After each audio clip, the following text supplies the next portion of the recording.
Kaj lepo govorite slovensko, kako to, kje ste se naučili, živite namreč v Bosni in Hercegovini. Ja, jaz sem rojena v Bosni, živim v Kaknju in kako govorim, moram povedati eno zgodovino, kakor sem jaz se naučila in kot jaz, da govorim slovensko. Moj dedek je 52. leta prišel po dekretu kot rudarski strokovnjak v Bosno in Hercegovino.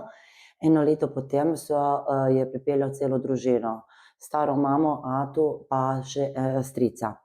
Iz Trbovelj, ne? Iz Trbovelja. Moj oče je rojen v Trboveljah in cela družina, celo družino je pripeljal v Kakanj. Doma so se pogovarjali po slovenskem, jaz nisem govorila, ampak sem celo svoje življenje slišala to. V času vojne, na začetku oziroma vojne 92. leta po osamosvojitvi Slovenije, so se Slovenci tako malo pogovarjali in ustanovili prvo društvo v Bosni in Hercegovini, slovensko društvo. In je bil predsednik, moj oče je bil predsednik tega društva. Vaš oče je bil pa glasbenik, ne? Ja, oče je bil glasbenik, šolo je začel v Trbovljah, za 8 let je šel v Bosno, končal osnovno šolo, srednjo, gimnazijo ter na koncu je končal glasbeno akademijo in je tudi bil predsednik slovenskega društva.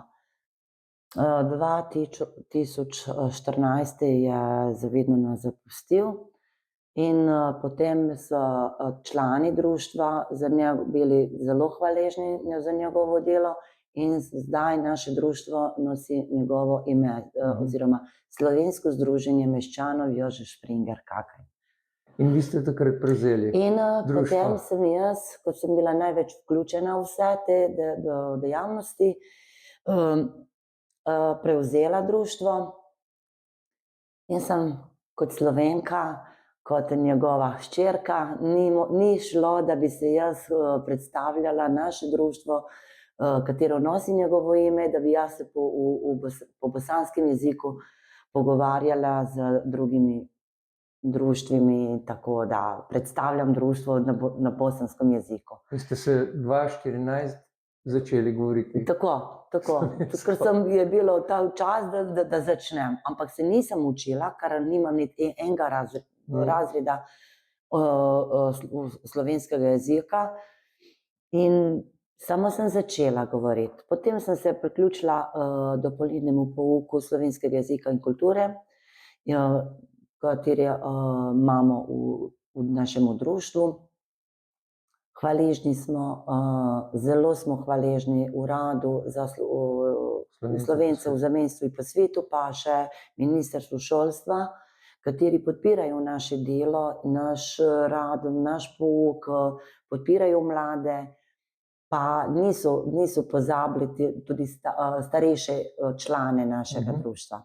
Kaj pa počnete v društvu? Kako se družite? Ja, mi imamo vsak dan neko zadevo v društvu, tako da cel teden nekaj delamo.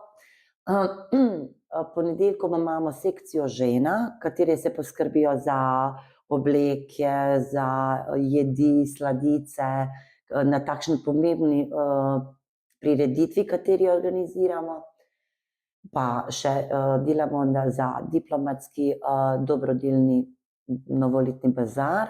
Takšne izdelke delajo, pa se to proda, pa gre v takšne humanitarne svrhe. Potem imamo 3 skupine glasbenika, okrog 23 članov. Najstarejša so glasbeniki, kateri so končali že akademijo, pa so magistrirali. Ena skupina, ta srednja skupina je dijaka in študenta in tam najmlajša so osnovna glasbena šola, otroci. Igramo slovenske pesmi, pojemo, plešemo, pa do džeza gremo, pa še malo Ker najstarejša skupina igra v Sarajevski filharmoniji.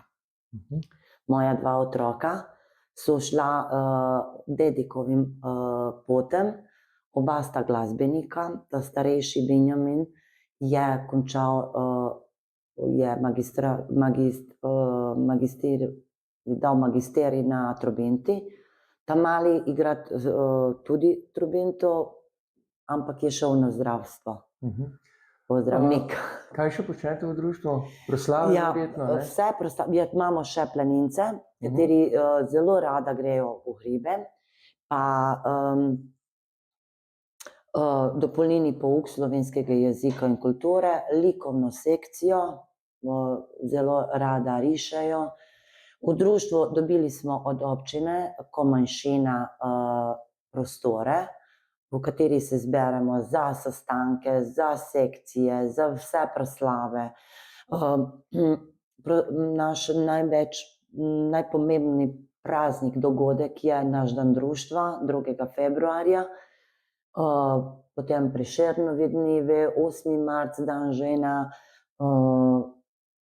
in celo leto, do dedeka Mrazeka. Miklavža, martinovanje smo imeli 15. zdaj, smo malo proslavili, spili en kozarec vina, tako da je. Kako pa je prišlo do sodelovanja z gimnazijo in ekonomsko srednjo šolo v Trbovljah? Ja, moj oče je celo svoje življenje pogrešal Slovenijo, Trbovlje, in je po njegovi smrti sem rekla, da bom obljubila sem sebi, da bom povezovala te dve občine, ker so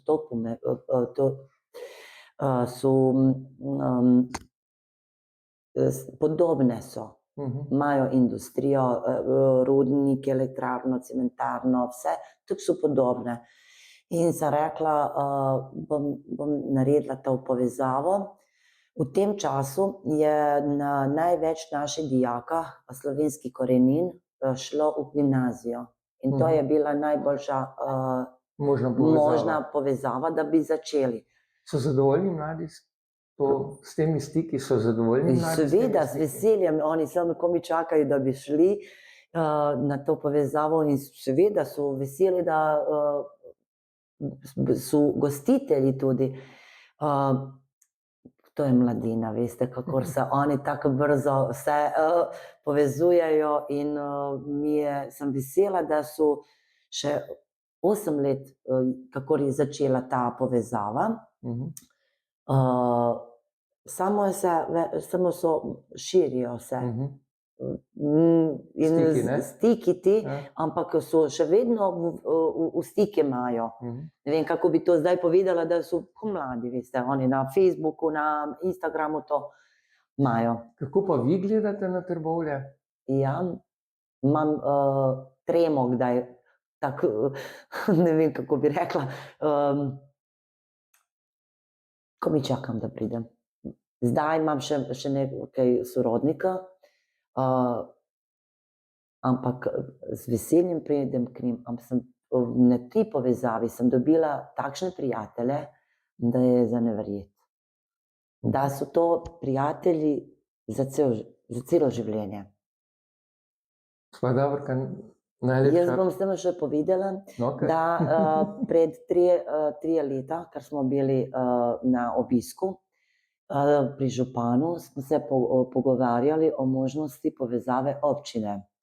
In ni bilo takšen dober moment, da bi prišli zdaj, danes imamo to možnost, ker z mano je še ena delegacija iz občine, Rudnika in seveda iz gimnazije. Tako da upam, da bomo z to povezavo šli malo še širše. Še poglobili, ne? Tako da bo se še nekatera društva, kot Godbena pihala, kot folklorna skupina, ne vem, ostale šole, še boš povezale, pa mogoče pa še pobratimile.